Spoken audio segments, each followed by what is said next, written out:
YouTubers, today we're going to do the unboxing of the Bosch dishwasher. This is the SHE3AR75UC.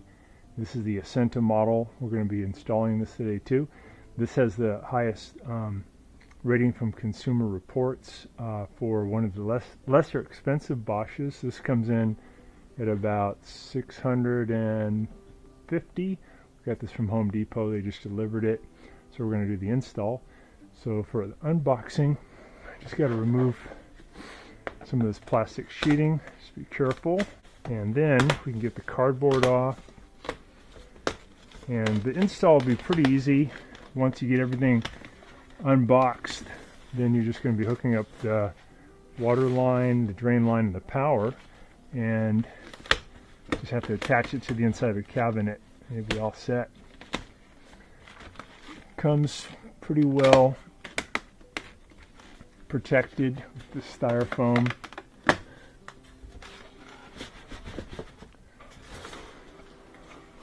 And you know, it actually is not as big as it looks in the packaging.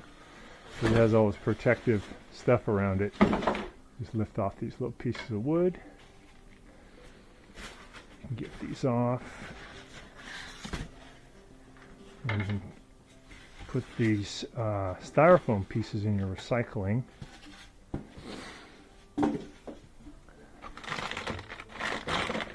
Notice there's some parts that come with it. Put those off to the side to get all the packaging off.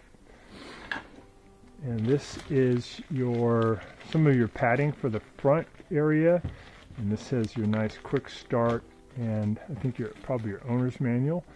This has the rating for energy consumption, which is 269 kilowatts per hour per year. Uses very little electricity, very little water. This is with the silver finish.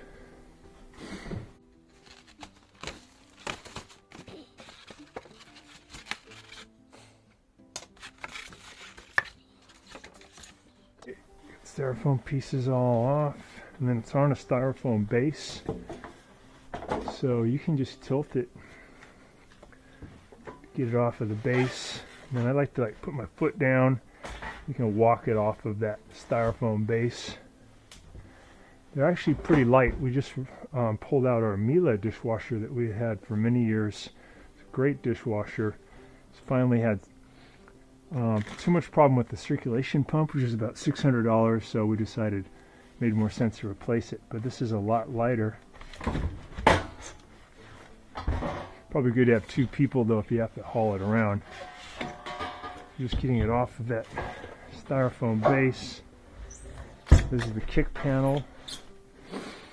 That off to the side. Now we're just going to get rid of this, put it in the recycling, and we'll do the install. Now we're opening up front, and we'll notice inside we have a few important things.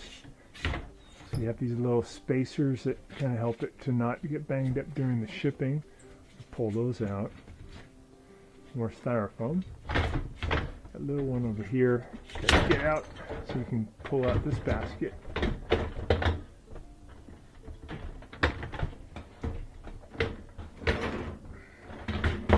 There we go. Okay, I'm gonna get this drain tube out. There's our utensil basket down over there. All right. Good. A little water in there, which is good. Usually these come shipped with a little water at the bottom because these are wet sumps. If you don't have any water in there, actually add a little water, just about a quarter of a cup, because it needs to have that to start up. I've installed these before and not had that wet, and then the machine actually won't get going. All right. So I'm going to pull the upper rack out, get this piece out, remove this little string. Okay, so this is all ready to go. Close this one. Inside this packet, you have a couple things here. You have a quick start and safety guide. You have a French version of that. You have some of the extra pieces that you can order for your Bosch. You have your registration card. Good to fill this out and mail it in. Get your machine registered. That way, if there's any changes or recalls, they can contact you. Sometimes with safety recalls, and they need to be able to get a hold of you. Have your owner's manual. Give you information about your installation and also about how to use your machine. And in this one, you have some of the hardware for installation. And this one gives you one of the soundproofing pads that go in the front after you've done some of the other installation steps. So we're going to get that off to the side, put that near the kick panel and near the drain hose.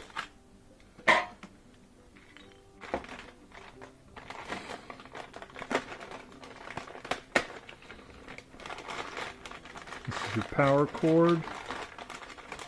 So that's really simple. That just plugs into the back of your dishwasher, and then you plug that in. That'll be nice and easy. Got 3-prong for underneath your sink. All right, we're going to install the drain line right here, which is really easy to do. We'll be putting this end on. It does remind you though, if you have a brand new garbage disposal, you might have a little plastic plug right there. So it's showing you on this how to use a hammer and a screwdriver just to pop out that plastic plug. But if you've already had previously a dishwasher hook up to your disposal, that plug's already gone. This is only if you put in a new disposal. And that talks about you can hook this up to an air gap thing up by the kitchen sink. If you don't have an air gap, it's okay.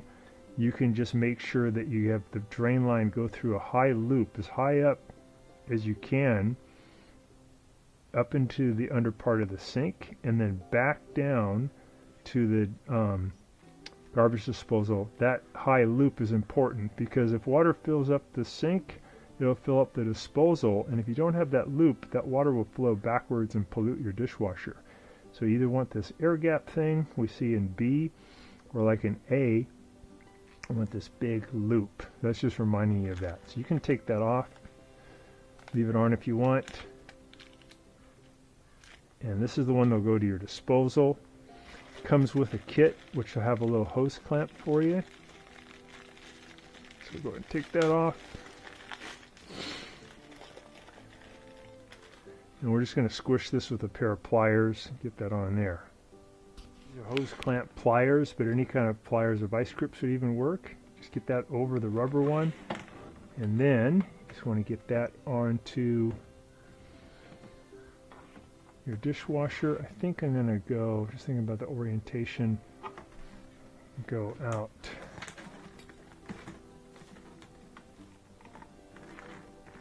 This way. Just going to push that on as far as it'll go. Alright, and then I'll get the hose clamp all the way on there. And then I'll let go of the tension, and that'll be on nice and tight. We got it. Alright, next thing we'll do, hook up the power connector right here. While we're back here, it's fun to see this little guy here is what can raise up the back of your dishwasher. So you can spin it pretty easily by hand. You can get a wrench on there, or you can put a screwdriver in these slots and turn it. And if you go to your left, it's going to raise up the back of the dishwasher. Go to your right, it'll lower it. And then there'll be some in the front too for adjustment. At this point, I'm going to start feeding some of these things through the hole in the cabinet back here. This will bring it underneath the sink, drain hose, and the power cord. Bring power to the dishwasher.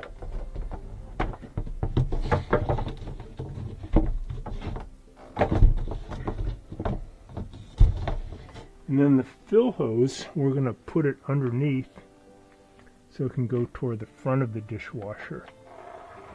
Slide it through here, and we're going to start pushing the dishwasher back into the cabinet. And they give you a lot of room. You can reach underneath from the front to grab that hose, the silver hose. Just sliding that back, we're going to make sure the insulation, sound insulation, is nice and in position and not getting snagged on anything. As it goes in, try the other side.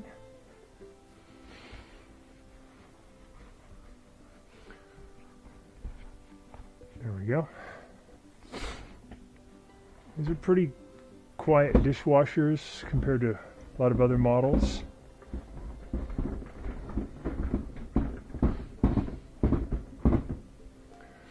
So I'm going to pull on my drain hose a little bit now.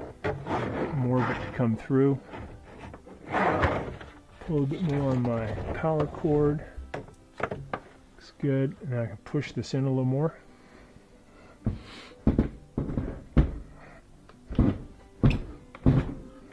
It's in there nice and snug. And I do want it to go higher though. Fill this gap. So I'm going to raise the feet. And I'll raise the feet in the back too. So you just have to kind of make it fit whatever space you have in your house. But I do want to get rid of this gap.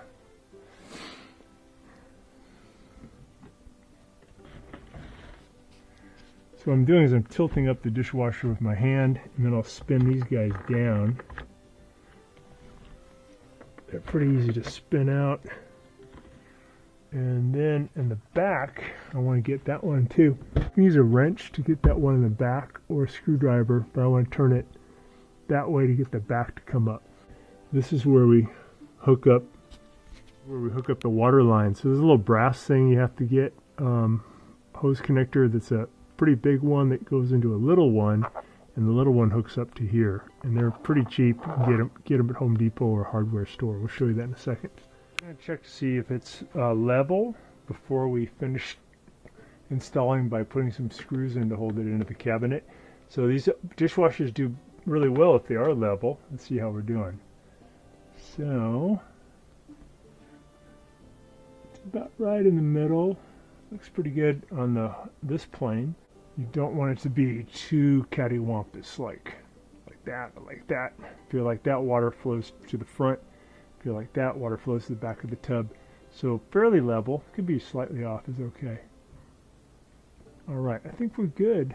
So you want to look at a couple things before you screw it in. Make sure that this is straight. If it's not, you can grab it and you can tilt it until it's straight. Look at the side and reference it to the sides of the cabinet. Like these are straight, and you say, are these straight? If they're not, you could mess with the feet a little bit to get them to get straight. So if you want to make any adjustments underneath the dishwasher, you can move these feet pretty easily with a pair of pliers. You can do it with your fingers. You can put a screwdriver in the slot and turn it. And then there's one in the back. Kind of hard to see in the video, but it's the same thing. You can just reach in with your hand and move it. Now we're going to hook up the water supply. And to do that, your dishwasher doesn't come with this, but you can get one of these kits. This is the Eastman Steel Flex Universal, fits all models, 6 feet. It gives you one of these. But really you're looking for not this brass elbow, but this round one. Let's get that out of there. This thing. And this allows you to connect to this one. So all you got to do is get it underneath here. Open this up so you can see a little better. And I'm going to very carefully spin this brass nut. I don't want to cross thread it because it's metal going onto plastic, and it should go on very easily. There we go. Yeah, first ones didn't feel, it felt a lot of resistance. That went on really easy, so I had to get the angle right. So now I'm just tightening that with my fingers, get a little tighter. I'll get this thing oriented off to the side so this can plug in like that. I'm going to tighten this up a little bit with some pliers. So for my install today, I'm going to be putting screws into the side going into the wood, but sometimes your application is such that you need to mount it to the top, and if that's the case, you use these little guys that come with your dishwasher. So these fit in a little slot, in the metal slot, fits in the other one, and then you bend these up, and then put a screw. This locks it into the frame. You can put a screw up there into the wood to hold it in. So you kind of go into the slot, bend it, bend that up. Same on this side. And you can use that. But it's also possible to go in from the side, which is pretty easy. So let's go ahead and tighten up that water line.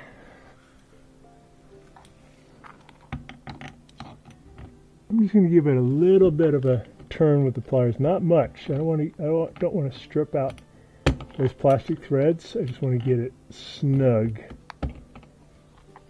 Go and put on this water line. Again, you just got to make sure it's threading on nice and easy. Shouldn't be any resistance until it gets on there pretty far.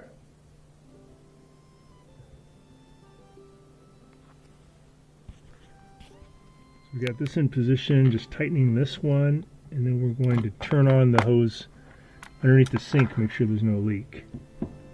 Whenever you do this, if you open the door, it gives you a little more room to work. You see, you got pretty good room. When you close the door, you lose about 4 inches. So this just makes it a little bit easier to do this kind of thing. All right.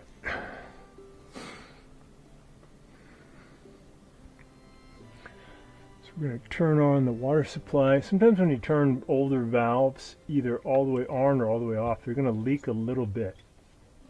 And that goes away pretty quick. It's just the seals are kind of goofed up. So now that leak went away. It's on full blast. Let's see if there's any leaks underneath.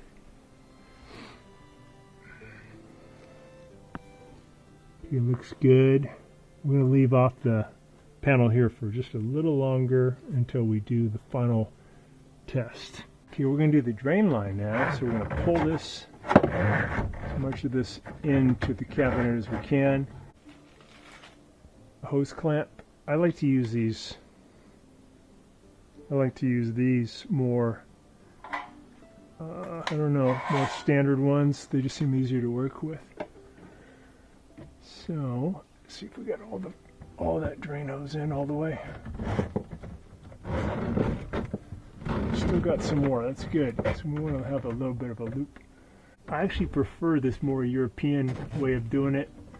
We go through the high loop because those air gaps are pretty famous for clogging. I'm just using some of the stuff that's already up here to get the high loop going. There we go. Alright, that looks pretty good. And I'm going to put this onto here. Remember that if you have a new disposer, you want to pop out the little plastic plug that's in there with the screwdriver. There we go. Alright, we're going to get that on a little further. You can put a little vegetable oil or some kind of oil on this piece, and that can make it easier to get these rubber pieces to go on. There we go. Tighten that up.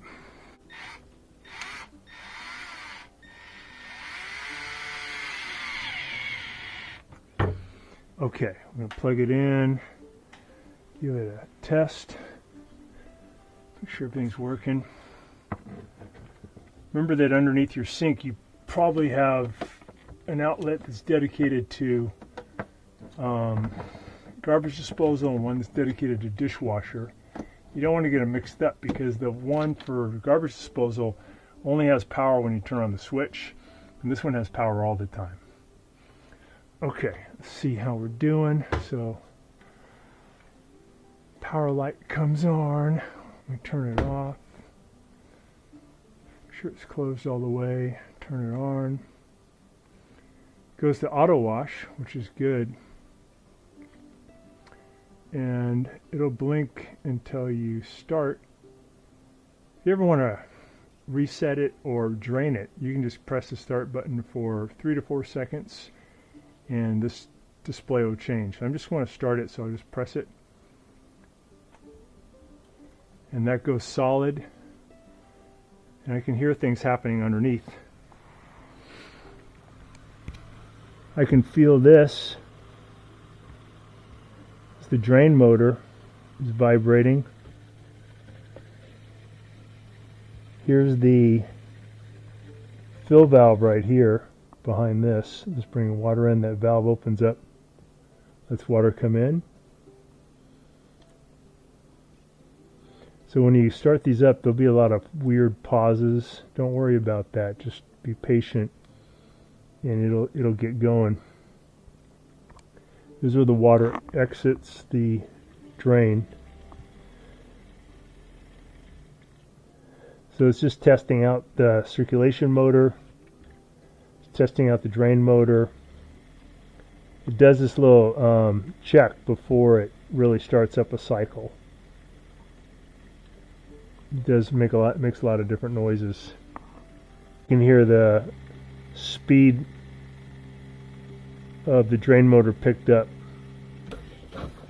Now we can hear that valve just opened up. We can see this move, and that means it did all of its safety checks, everything checked out, and now it opened up this valve and we have water coming into the dishwasher. Once it fills, it'll start moving the water around, it'll circulate. So we're just checking before we put on the panels here to make sure that it's really doing its job. So now I can hear circulation. Just turn on for a second. Here you go, turn on again. So that's the water swooshing around. When you put on your insulation, it'll actually be not as loud, but it's already pretty good. Not that loud.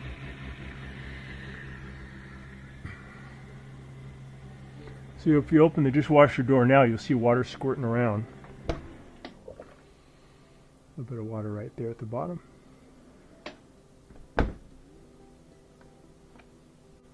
So when I opened it up, it stopped it, and then I press the button, it starts again.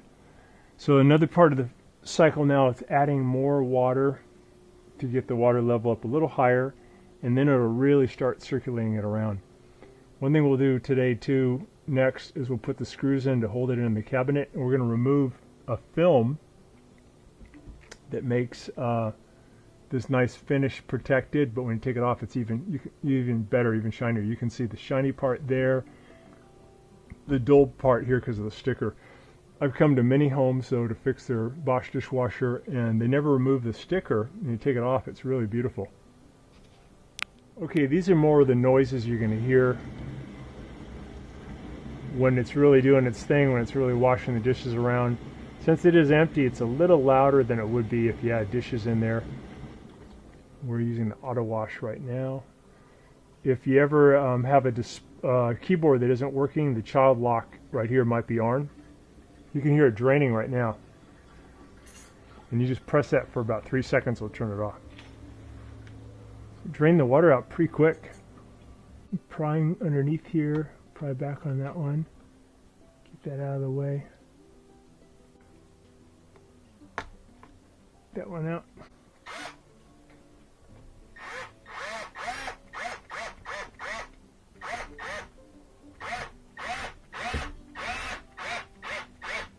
Put a little light pressure there, not heavy.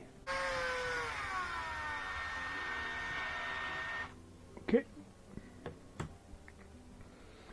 And it's possible even to not even have to use fasteners if you get this really in there tight by lifting the legs, but it doesn't hurt to have fasteners in there. All right.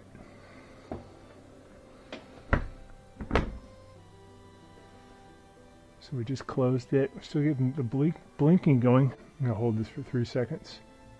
1, 2, 3. There's a reset.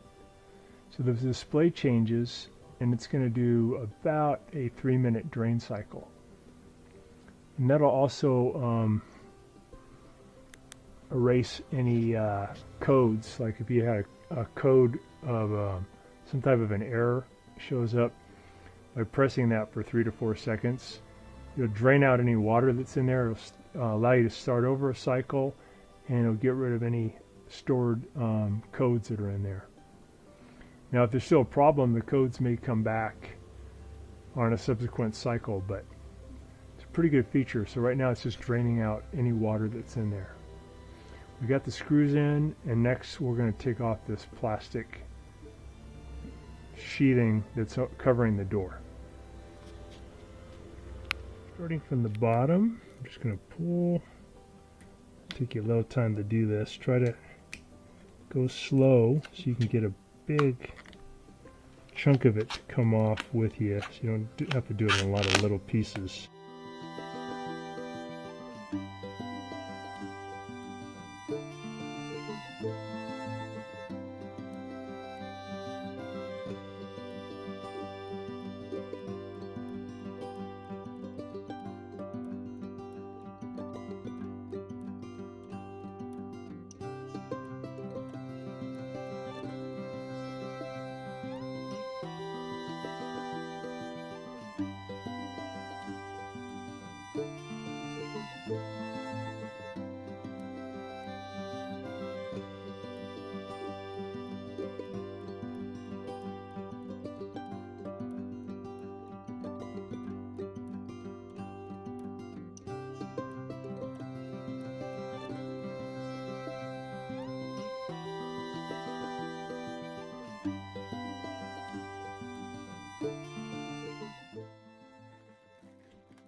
So this part you can just kind of pick out, take your time.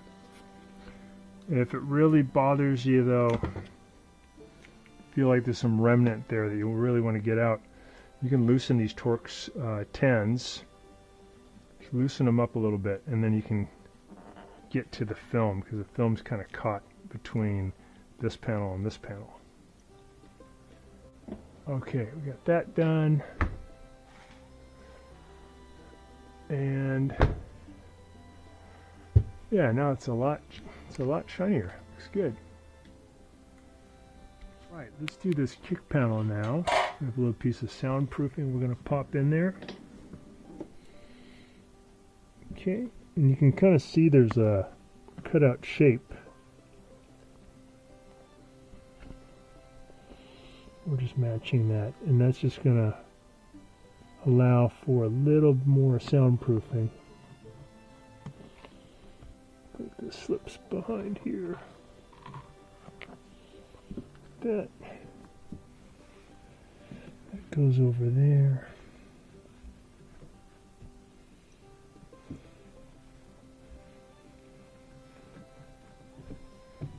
Slip that behind the hose.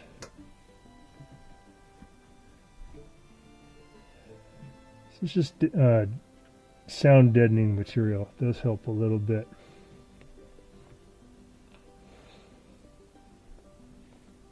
Okay, we're going to put this nice decorative kick panel on.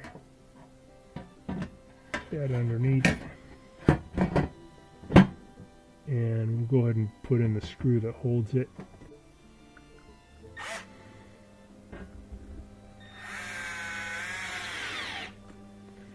That one, and the next one.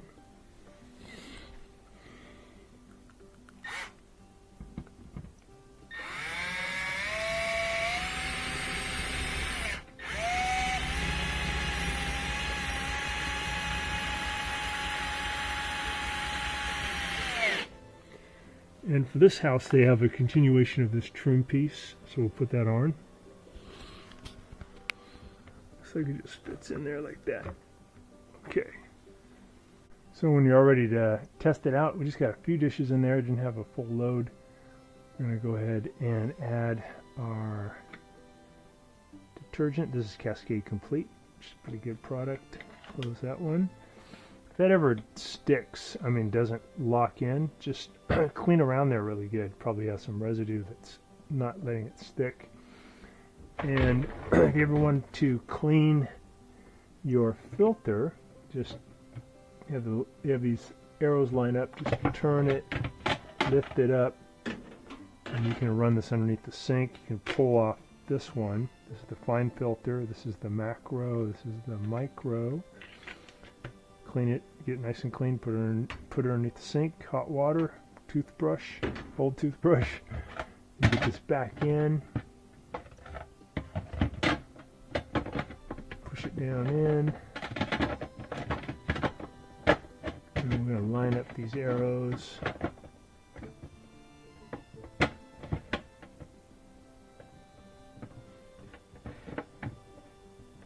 So when those arrows line up, it locks it in. You want to confirm it's locked in. If it's not locked in, it's floating, you can pull bad stuff into the mechanism. So it's good to make sure you have that locked.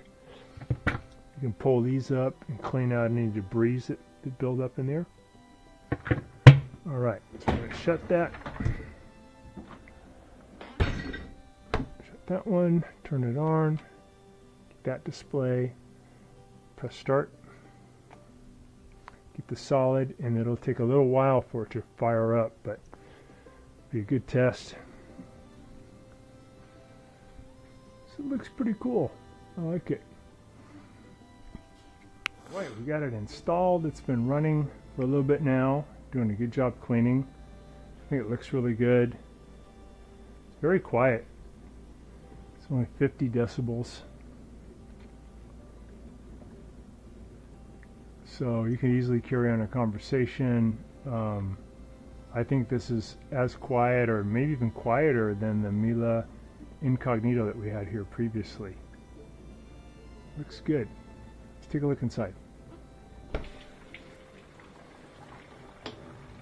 So it's just in the wash part of the cycle. Everything looks good.